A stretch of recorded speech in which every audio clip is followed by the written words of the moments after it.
The Circle of Knowledge podcast is brought to you by Amplified Minds, helping entrepreneurs and professionals achieve their goals and aspirations by sharing a wealth of knowledge to you, our community of achievers.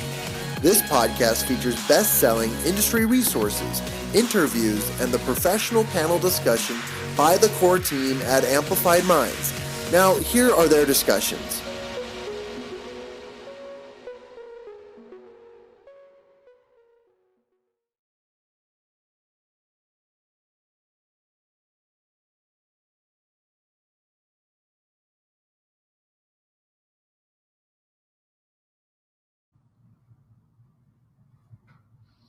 Hey everybody, welcome back. This is John Kovacs Jr., president of Amplified Minds, founder of the Champion Circle. And by the way, this has been really exciting and really a long time coming, but we are relaunching our podcast, which is called the Circle of Knowledge podcast, with a new format and with some new speakers and some new authors and some new discussions. And we're going to be pushing out content weekly. I know we used to do it once a month and then twice a month, and then we were kind of sporadic before, but we're going to be launching more regular content as a lot of more content is pouring in. And where we started out our podcast with discovering and discussing topics that we found, the golden nugget topics in various books that we would be reading. Obviously, the books behind me are a various assortment of books that we need to cover and so forth. But we were also discussing how much knowledge can be obtained from interviewing incredible people. As we interviewed several individuals, we decided that was really, really exciting. And we got to get into the deeper, let's call it the weeds of chatting more about the concepts that we were learning within the books. And then we would have mastermind discussions and we'd talk about the same topics over and over and over again, just to see how much deeper we could get. And I'm really excited to do that. So this has been really, really fun. So consider this a podcast hour over the Circle of Knowledge podcast as we dive in. And today's going to be really, really fun because I was able to meet an incredible individual. And actually, I had the honor of introducing this individual on stage at the Habitude Warrior Conference in Houston. This is literally weeks before the world went into quarantine and world went into shutdown. But it was an extremely awesome opportunity for me to learn from this gentleman, to watch him pour out his passion and his expertise, and also his understanding of the world and in business. A few topics I put here in the comment section is that, Rick Denley, who I'm going to be introducing here and bringing onto the screen, is an undefeated boxer. He's worked in several decades worth of multinational organizations and businesses, very, very skilled in that regard. And he just launched his book called Reinventing Himself, which is what we're going to be talking about today. And so before I bring him on, I decided that I wanted to go through I made the cut, I made the reel. So I'm going to play for you guys Rick Denley's a promo video. Let's just go ahead and watch this. Give me just a second here to pull it up on the screen.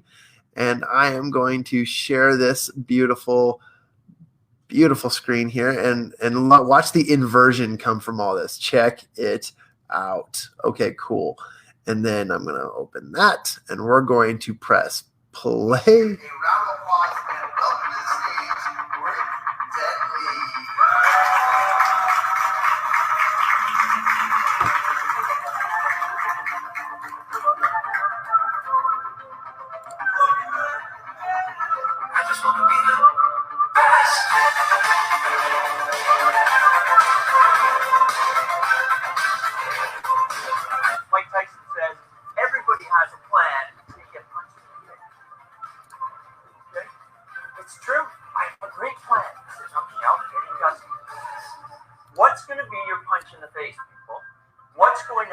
That's going to change so dramatically that your plan's in the garbage. I count 7 out of 60. Okay? So be aware of that. They're not in this room right now. So we need to be addressing this issue going forward. So what do we know about millennials? And we'll poke some fun at you.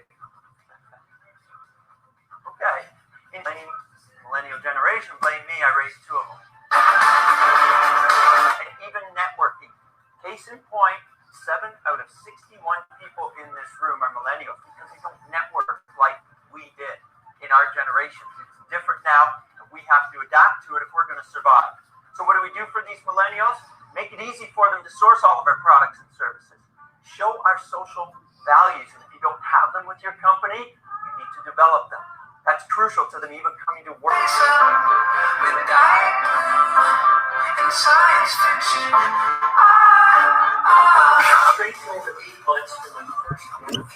It was a large event every Christmas to raise money and awareness to cancer. We raised over $1 million that year, and that was brilliant. Thank you.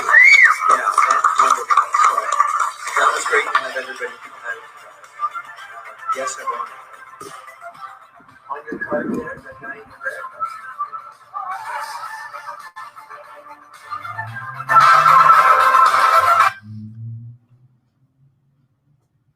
Playing around with this a little bit. It was kind of fun. So with that, I was having some fun here in the background. Didn't realize that I was screening, and a lot of people like to call me as soon as I go live. It's fascinating. I want to know the science behind it. Hey, but everyone else, join me in welcoming my good friend, an awesome individual, Rick Denley. What's up, man? How are you?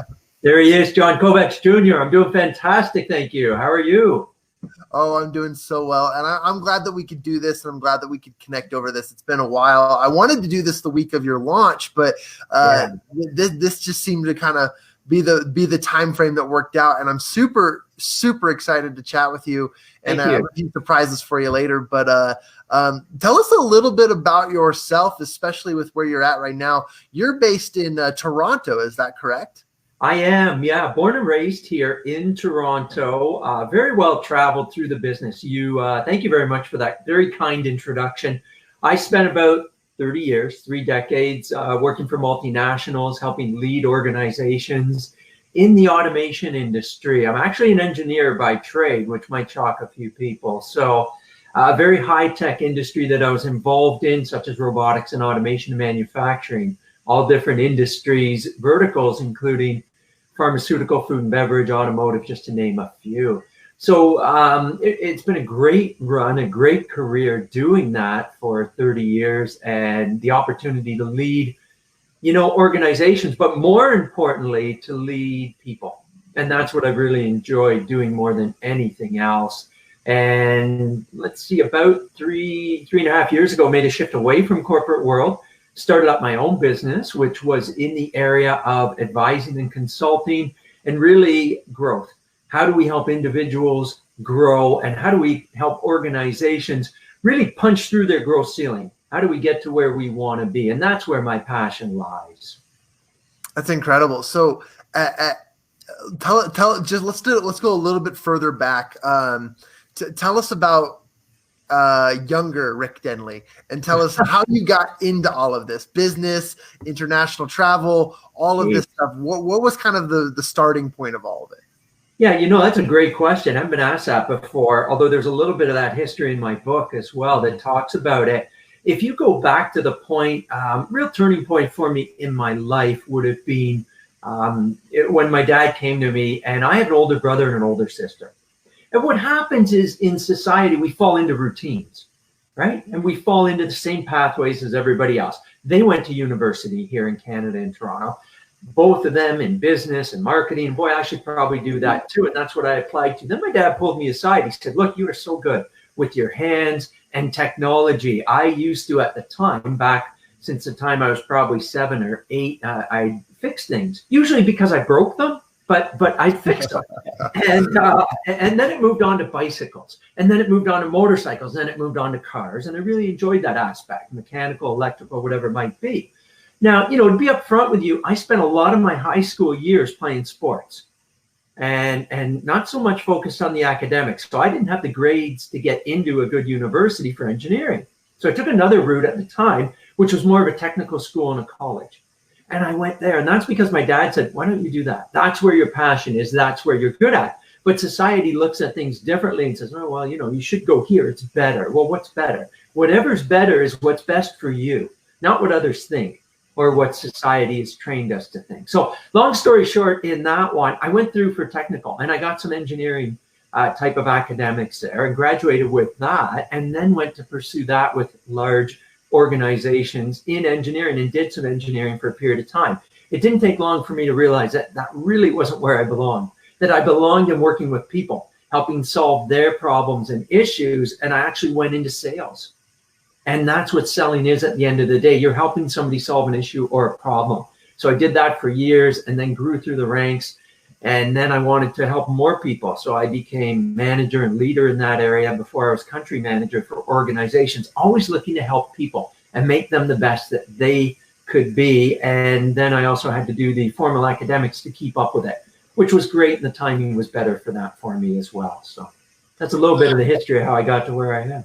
That's awesome. I love going a little bit deeper and a little bit further back, because there are some strands of connection. It sounds like your father was a proponent of that in your family life, and then also just your upbringing, your innate sense to fix things and to work on things and to help.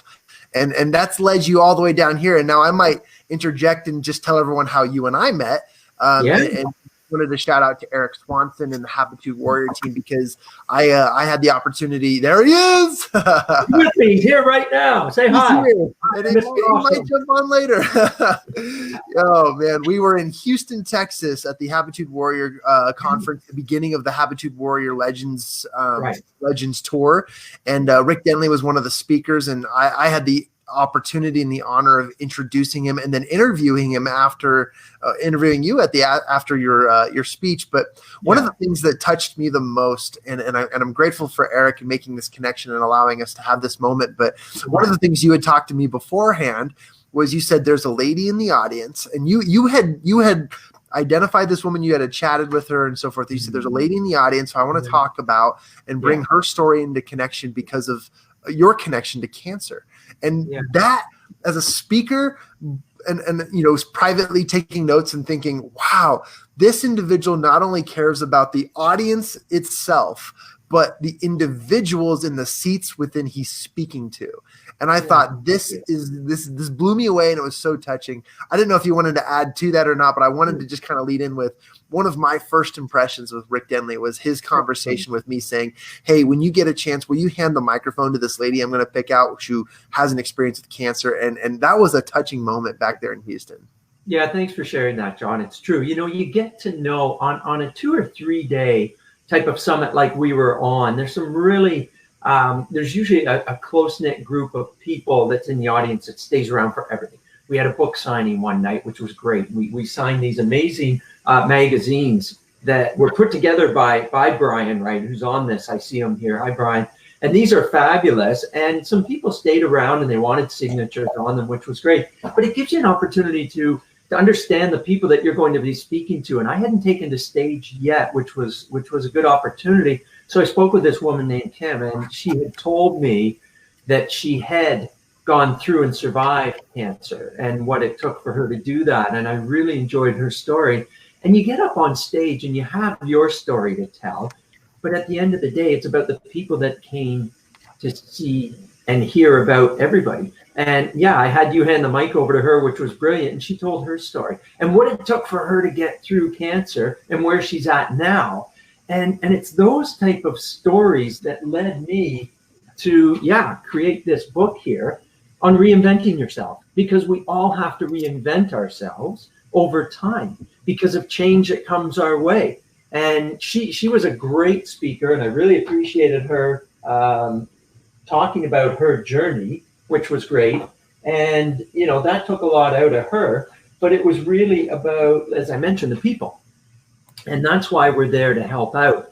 And it's not just me. Other people have tremendous stories too. It's getting them out there so that other people can grow and know that there's ways to get through these challenges. See, John, there's only really 2 types of change, right? There's a type of change that we decide, like I did 3 years ago, and said, you know what, I'm leaving the corporate world. I think I can help more people out on my own, and that's where my passion lies. So I chased my passion, and it's allowed me to meet a tremendous amount of people. And so that was a change that I made. The second change I made was to move away from other activities and become a little bit more of a philanthropist and support cancer research. And that's where this fighting came in. You know, you introduced me as an undefeated fighter, which was great. Thank you. It's a hobby, but I did it to raise money and awareness at an event. And that allowed us to help more people as well. There's one picture there. I was going to show you on my card after too. That's from the event itself. I happen to be in red, just so everybody's aware. This is a card that I use interactive during my discussions, as you saw too, to help people understand. And what is it you're going to do to punch through your growth ceiling?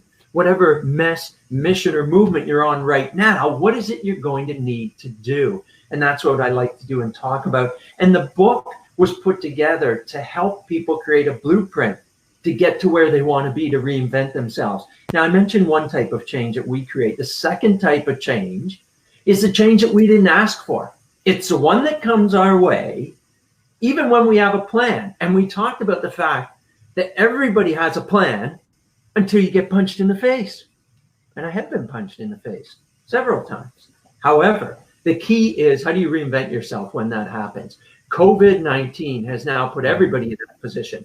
Nobody saw it. Everybody took the punches in the face and still are. How do we not only acknowledge, embrace this change, but how do we get out in front of it and lead it? Everything's changed now for good. You and I in our business world has changed. As you mentioned, we met, and thank goodness we did. Thank you to Erik Swanson for bringing us together down in Houston. I landed on the Monday after that and everything settled in, and that was it. The world has changed forever now. We need to adapt and grow and reinvent ourselves, our businesses, so that we can cope with it and move forward and accelerate. And that's the challenge. So the book's very timely to come out. I hope people give it a read. And more importantly, it helps people. People have got it in their hands now, and they're reading it and going, wow, this is helpful, because there's exercises within the book to help you clarify your why, how you're going to do it. We talk about mentors and coaches and the importance of them, how to choose them correctly. There's quite a bit in there to help people. So yeah, that's what's led to where I'm at now. And I share some of my stories in the book. And fortunately, I have some people close to me that were willing to share their stories as well in second career comebacks, breaking the chain of generational challenges that they've had. And another story in there on somebody that became an entrepreneur for not-for-profit to help sick kids. All sorts of great stories of people that reinvented themselves for the better and how they did it. So that's what it was all about. Now, is the book a byproduct of your experiences over that last generational change, or was the book actually conceived earlier on in your life as you were like, I need to make the jump and help more people? When was the book actually conceived? No, it was more recent for sure. Okay, cool. You know, I knew all the way along that I enjoyed helping people and solving issues and problems, but it really came together when I realized that I found a way to reinvent myself on several occasions. Yeah, in the past, but more recently as well, on a personal level, on a career level. And I thought to myself, well, that's something I should share. Maybe that can help other people as well that are on a journey and help them through it. And that's why I started to write the book. You mentioned a couple stories, both entrepreneurial and some of the people that you've mentioned in this book. Is there kind of like a teaser story you'd like to lead us into as people were, you know, as I'm leading my audience over there to Amazon to pick up your book or to your website to pick up your book? I'd love to know what's a really good example of reinventing yourself that you illustrated either in the book or that you're seeing today as we have to adjust to COVID-19. Yeah, good one. That's a very good point. You know, I'll choose a business-related one. Back in the years of 2008 and 2009, that was the first time that I left the corporate world, and I went out and I joined an organization to become the general manager, the president, and bought into it as well for ownership. 2008, 2009 weren't great years, and I did this just before we had the massive downturn in the economy and into a recession as well. I needed to reinvent my leadership skills. And I needed to reinvent the way that the company operated so that it could survive very difficult times, very similar to what we're in now. And what I learned during that time was some of the characteristics that are necessary, you know, some of the stepping stones that you need in yourself to build up so that you have the capabilities to lead others, including yourself, through tremendous change. And that is reinventing yourself. So that was one experience that the readers can read about in the book from a business standpoint. I love that. And I think I love how concise the information you provide, because it just makes us want to go and read more. We've still got quite a few minutes here left, but where would you advise people to go to grab your book? Where would they be able to find more about you? Sure. I believe it's rickdenley.com, but are there any other places? Yeah. No, I mean, that's your one main place to find information is on my website, where they can purchase a book. You can also purchase it on Amazon. It did become an Amazon #1 bestseller. So thank you to everybody that bought it within a certain time frame to make it that. I appreciate it. So Amazon or my website, you can pick up the book. Further information, or if you'd like to follow me, is on social media. You can look up on LinkedIn, where I'm strong there, but also on Instagram, Denley Rick, you'll find me. And you can follow along with my daily postings of information.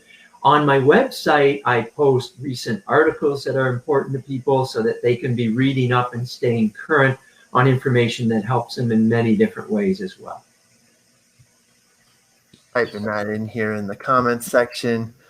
Fantastic. And thanks for telling them how they could get a hold of you, because I think that's incredibly important for a lot of my listeners, because a lot of what we talk about on this show and a lot about the discussions that we have, we've been dancing around the terminology reinventing yourselves, not because we don't want to say it, but because we just didn't come up with it. And I love the fact that that's the terminology you used in this scenario, because we go through a lot of books and a lot of concepts and a lot of information that people have provided. And one of the things that I have always, and this is relevant to training for boxing, but as an athlete, I've learned that resistance training is one of the best ways to condition your mind, your strength, and your life. Because anytime you push against, the resistance in your life, you end up finding yourself breaking beyond new barriers. Would you like to touch a little bit about resistance training and then how that entails into reinventing yourself? Yeah, absolutely. That's a great point that you make. And John, I know you've done some boxing too, so you're familiar with a lot of that. Now listen, I took on this challenge, and this was about 1.5 years ago now, and had to train for 8 months before even stepping in the ring for my first fight. And it was interesting because I thought I was in pretty good shape until I hit the boxing gym. And the conditioning that it takes to be in shape to be a fighter is absolutely incredible. And even then, after a couple months of training, you plateau. Okay. And it's not a lot different to the situation we're in right now with COVID-19. Everybody, by the way, has done a really good job adjusting to this. This is not easy, mentally or physically. So I want to applaud the audience. Great job doing that so far. But now, guess what? Now we've plateaued. We're there and we're making do. But just like I had to do in my physical fitness to become a fighter before I stepped in the ring, we have to go again. We have to go again. We got to work harder again. We have to change things so that we go to the next level. And that is what it takes now. As we come back out of this COVID as well, it's not going to be the same it was. It's not business as usual. Everything has changed. How are we going to change? And it's not small incremental changes that we need to make. These are big changes. And that's why I called it reinventing yourself. It's a reinvention. It's not just, I'm going to tweak a little bit here, change a little bit there. No, that won't work. Especially when you go after a huge goal. You have to reinvent the way that you think and the way that you act. Now, the thinking part you mentioned, the mental portion's huge in this. We actually can, and research has shown this, and you'll read about it in the book briefly. I don't get too technical, but we can rewire the brain. The brain is so wired upon habit. We can change habits. Now, each time we change a habit, no matter how small, the brain gets better at understanding, adapting, and embracing to change. So in there, I have a lot of exercises for people throughout the book too, and I don't mean physical ones per se. Here's one. See this? Take your watch. Okay, take it off the wrist that you have it on now and wear it every day. Put it on the other one. Put it over here. Let's see how long it takes John to do this. Man, now look, not too good at it, are you? No. Coordinator, like it's the first time you've ever done it. Now, what I want you to do, and I want our viewers to do as well, start wearing that watch. Okay, can't see mine there. Wear that watch on the opposite wrist. Put it on the opposite wrist every morning for a week and see what happens. Here's what will happen. First off, it'll be very awkward at the beginning, right? And then it's very difficult to do, and you're going to drop it. You're probably going to curse a couple times. Why am I doing this? This is a pain. Then you're going to look at your watch and go, oh, shoot, it's over here now. Every time you do it, because we know change, right? Difficult, messy in the middle, and then it's great. By the end of that week, what you'll have done is rewired your brain to understand that change isn't so bad. I can do change. And every time you do some sort of change, your brain gets better at it. So practice it. It's just like at the gym. When we're working on our 1-2s and we're boxing and we're learning to do that, it then becomes muscle memory, right? And we get better at it, and it's less effort. That will help you reinvent yourself going forward, because I hate to tell you people, but this isn't the only reinvention you're going to have. It might not be COVID next time. It might be something else, but change comes our way. The better we are at reinventing ourselves quickly and adapting to it, the happier we will be in our lives. You know, I love that example, by the way. And the Wall Street Journal put out an article yesterday interviewing 10 entrepreneurial individuals and asking them what they loved and hated about being entrepreneurs. And one of the biggest things that was on the what they love side of being successful entrepreneurs was the fact that there was constant change in their environment.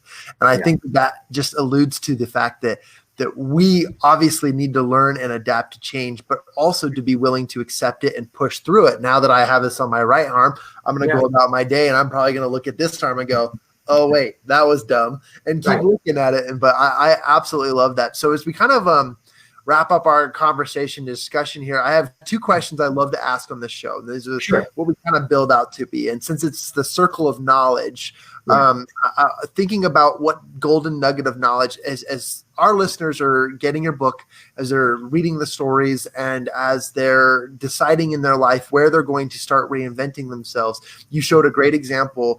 What's one piece of knowledge or advice you would like to give to our listeners as they begin this journey of reinventing themselves? Okay, good point. I'm glad that you brought it up. Everybody at every level, no matter where they're at, anytime you take on a new challenge, you should seek out a mentor or a coach.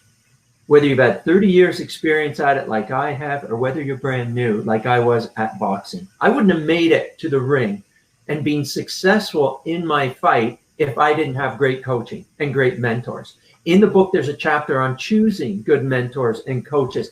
That's vital to everybody if you're going to be successful. Leave your ego aside. Yes, you're good at things and you've had good experiences, which is great. But if you want to get to reinventing yourself to the highest level possible, to punch through your growth ceilings and any barriers that are in your way, get a mentor and coach. Listen, for the most part, you would have done it already if you could do it yourself, right? So get a mentor and coach that's been there, done that, and you will increase your chances of being successful tenfold. And I love how intuitive Rick is, because literally, I feel like we could have answered that question 100 different times in 100 different ways. We've already covered, things you can do to start, but get a coach and get somebody who can help you with that accountability factor. By the way, do you provide coaching? Do you provide that type of consulting, or is that something aside from what you're doing now? No, I do now. I do individual coaching as well as organizational coaching for direction. And I help people meet their goal. And one of the first steps is deciding what is your goal. Let's clarify that why extremely well before we move forward. So I do help individuals get to where they want to be. And we use this book here, the Reinvent Yourself book, as a blueprint to do that. Amazing. That's awesome.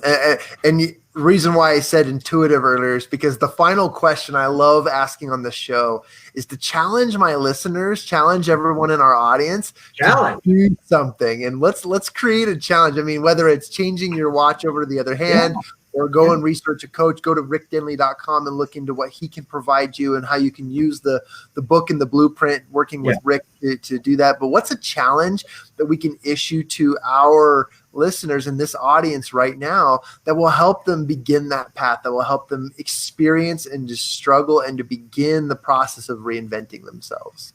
Okay, great. Here's what I want you to do. And it's one of the exercises in the book as well. All right. I want you to write down why you're reinventing yourself. Why are you taking on these challenges? What are the reasons behind it? And I want you to be crystal clear so that I could take that letter, and when I'm finished reading it, I would fully understand why you're doing it. And put your reasons into it. Put your passion into it as well. Why are you doing this? As if you're convincing other people that this is the right thing for you to do, when really what you're doing is convincing yourself. Once you've convinced yourself, convincing others and getting them on board and communicating that on a regular basis will become much easier. And that's important to do going forward. Why are you taking this massive change? Why are you doing what you're doing to reinvent yourself? Awesome. That was the perfect answer to wrap up this conversation and this discussion. So again, to my listeners, I love these opportunities to meet and experience and to discuss really great, cool concepts and observations from really cool people like Rick Denley. And I've had such a fun experience working with him. And I appreciate you taking your time today to come on and chat with us a little bit about your book and to point people in the direction of going and picking up that book. Yeah, thank you. Thank you for having me on your show with your viewers as well. It was so great to meet you over a month ago now, and looking forward to getting back out there and meeting with the people and working with them as well. And yourself. Thanks, John. You're welcome. And speaking of the how we met piece of all this entire story, to kind of wrap things up, I wanted to surprise you with a good friend who is reinventing all of us, Mr. Erik Swanson. What up? Reinvent me, man. Reinvent me. This is my name tag. This is my name tag right here. This is what I do. I go into places networking in my kitchen, in my living room, and my hallway, and I wear this as a name tag. I'm like, people are like, "What's your name?" I go, "Reinvent me." That's my name. What's up, guys? Good to see you. Good to see you, Rick. Man, congratulations, buddy. I appreciate you and all you're doing. Can you hear me up there? And yeah, I can. I can see what you. you're doing, man. Like, dude, I just want to reach out and touch someone. And you're kicking butt, brother. And I appreciate you. And I'm on another call with Russell Brunson from ClickFunnels. So I got to jump over there. But you guys are amazing, and I just wanted to say hi. And that's what I got for you. Thanks for bringing us together, Eric. Yeah, man. You guys are all. Hey, what's up, John? Hey, Rick. Hey, John. Hey, Rick. Hey, John. Hey, Rick. Am I doing that right? Did I do that right? You did it right. Yes. Nice, buddy. Keep your hands up, all right? Somebody wants to say hi. Somebody wants to. I've got, it's interesting. You do the punch theory. I've got boxers. Come here. Come on up. Yeah, you got boxers. I should have had a boxer. I don't know where my dog Rusty is. He's not here right now. Here's my boxer, man. Check it out. What's up? Here, look a cute boy. He's so cute. Oh, I love this doggy. His name's Samuel. Nice. And the other dog is named? Did you say hi? Look over here. Say hi. My other dog's name's Jackson. So I have Samuel and Jackson. Good boy. Go chase that poodle next door. Go ahead. Yeah, the French one. Always good to see you, Eric. Thanks for the French one. The other one's Mexican. That's a Chihuahua. Go get the French one. She's the other one. Sorry. So it's nothing about nothing wrong with Mexicans. I'm just saying. He wants to learn French. She doesn't want to learn Spanish. He's like, look, enough tacos. I want croissants. That's what's going on here. So guys, you're amazing. I just wanted to say congratulations on all your success. You're reinventing the world, man. Ooh, reinventing the world. Wow. Next book title. That's a task. Thanks, Eric. You introduced us and you introduced me to a lot of great people as well. Thank you. Awesome, man. Thanks. I just want to stop by. Thanks, guys. Thanks, John. Nice to meet you. You seem like a nice guy. And Rick, you're the best. Talk to you guys later. Rock and roll. Woo! Thanks, Eric.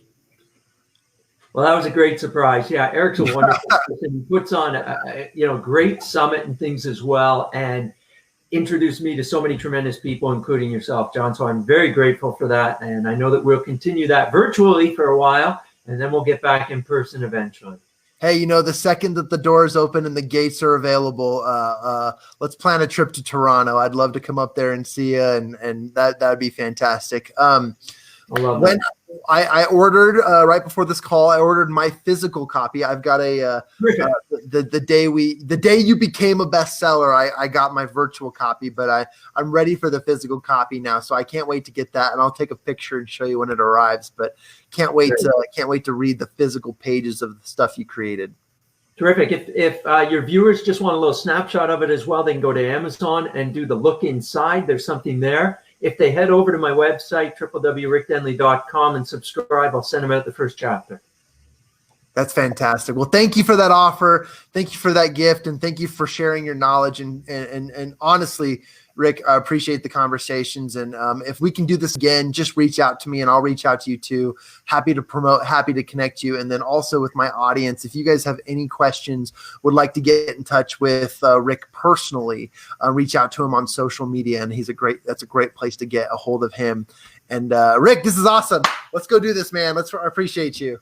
Thanks for having me, John. Be well. Okay, we'll talk soon. Awesome.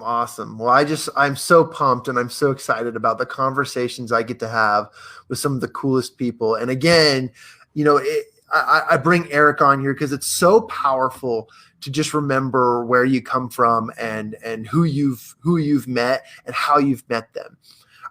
I'm in the business of building relationships, and we train and teach people how to build strategic relationships and strategic partnerships. And the way you do that is you level with people.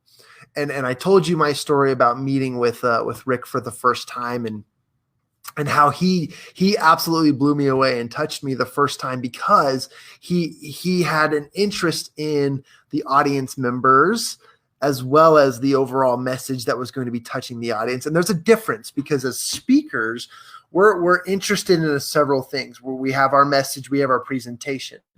And the second we get on stage, it's gauging the room, it's capturing them, it's wanting to be in their world and to influence them in some way. But when you're in like a 2-3 day conference, the one like we were in, you have the opportunity to meet people, to sit down, to one-on-one, to really face and level up with people. And he did that. And it blew me away. Incredible.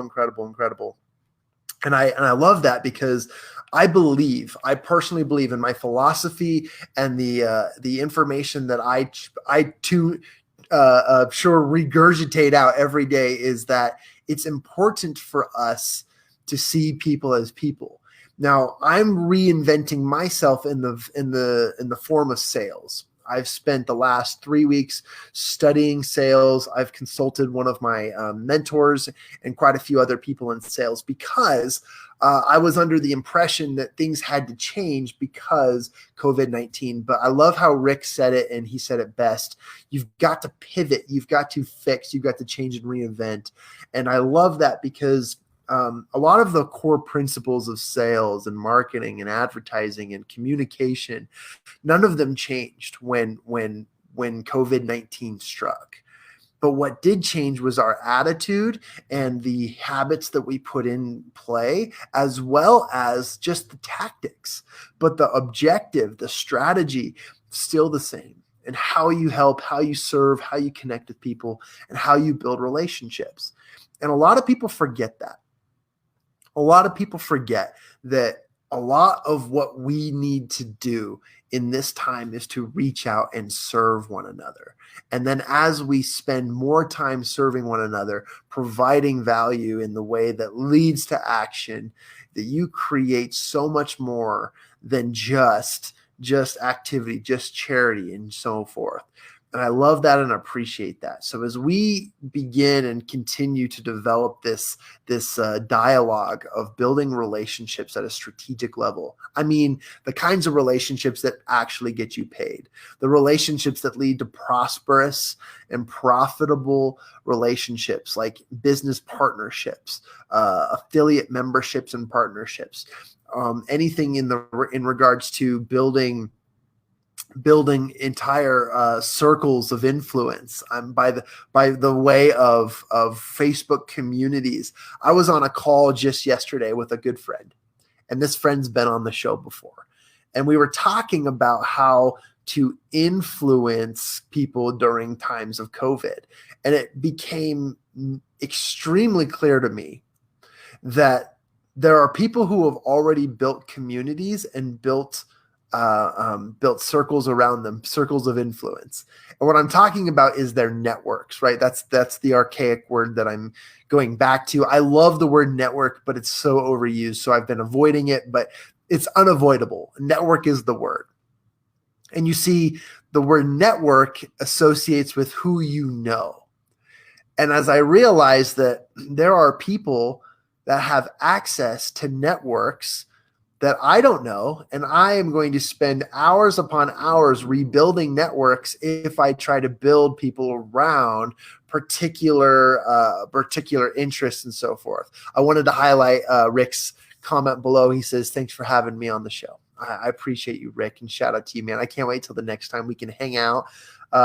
He did mention, by the way, on the show that he says, "I know, John, you've been boxing," and it's funny because it's kind of like this thing I never tell people. I've never boxed in my life except for boxed my brother once in our childhood.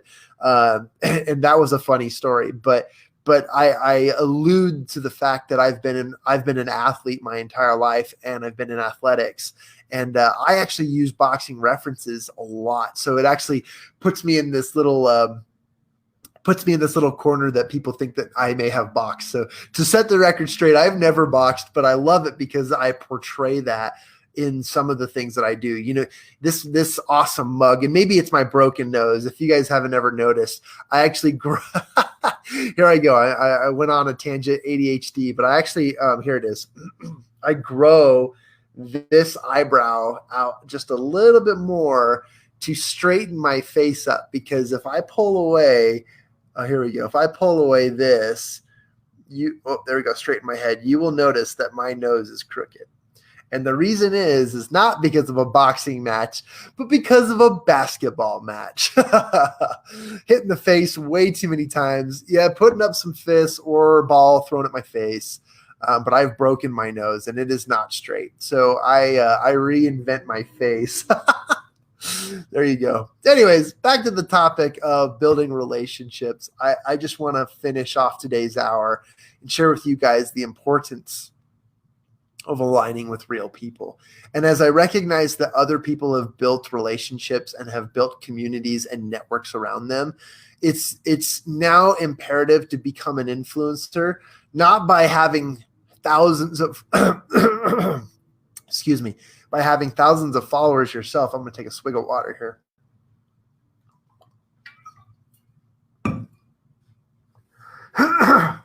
And because of that broken nose, I have open sinus and stuff. So I have a residual drip. But as you build these, as you go to other circles, you recognize that the definition of influencer is no longer thousands of followers and you can push products and sell them.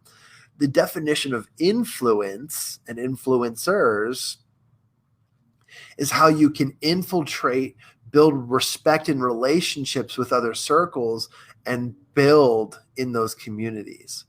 Now, I love that because the opportunity that we have using Facebook, using LinkedIn, using other opportunities and other resources and platforms is amazing. There's some pretty cool stuff that you can achieve just by building relationships. And that's what I wanted to end today's discussions with today. I thank you for joining us on the Circle of Knowledge podcast, this live hour with myself, John Kowach Jr. This is an Amplified Minds production. I'm founder of the Champion Circle, and we had a great conversation with Rick Denley about his book, Reinventing Yourself. So go check it out. I don't get any commissions or anything. It's just an incredible book. It's an awesome deal, and I think you guys should check it out because it could be the thing that helps you make it to the next level, to push yourself, to push the needle in your life. And that I truly respect and love, and I appreciate. So again, thanks Erik Swanson for jumping on the show today. He connected us through his conference, the Habitude Warrior Conference, which is a awesome place for everyone to build relationships with really important people, focusing on habits and attitudes, and where you can start to reinvent yourself as well. Thank you for joining me on the show today. This has been awesome. I look forward to the next one. By the way, you can find us on any podcast channel, including iTunes, Apple Podcasts, or Google Play, Spotify, and a various assortment of other ones that I don't even touch. But we build our podcast straight from anchor.fm or the Anchor app, ANCHOR. And Anchor has been super awesome to work with. They distribute all of our podcasts for us, and they also also help us record advertisements, which helps us get paid. So we're able to continue to produce this content and to bring really, really great people. And a lot of the payment of the advertisement money we make goes towards gifts and buying some of the books that we can read and talk about and delve deeper into onto the show. So just know that we're not just like making millions here off of your revenues of watching our ads or listening to our ads. No, we actually use the money so that we can delve deeper into, and I've used that word a lot, by the way. I just caught myself using it. Delve. I need to find a better or more interesting word. I've been using it a lot. I've noticed the last 3 days I've said it on the air. So I'm just calling myself out here and saying that word I used a lot. But we've been going deeper into the discussions of each of these books, to chatting with these authors, these speakers, these motivators, and these mentors. So this has been awesome. If you have any questions for me, please send me a direct message or tag me in the comments section. I am pleased and honored to answer any of your questions. By the way, if you have interest, if you are a writer, an author, a speaker, a mentor, and you would like to be featured on the Circle of Knowledge, or you'd like to be featured on one of my live hours, you can click on the link. I'll post it in the comments section here, but in the comments section, you will see a Calendly link that says sign up to become an interviewee of the Circle of Knowledge. And it takes you through a series of questions and it'll book your time. And if that's of interest to you, we can get together and collaborate. So I'll be posting that. It's going to be amcircleofknowledge.com / 60 minutes. Cool. Anywho, that's going to be in the comment section or in the place where you will see in the top of the post. So if you have any questions, please just let me know and we will get back to you as soon as possible. Okay. Looking forward to it all. Appreciate you all. And thanks for joining us today.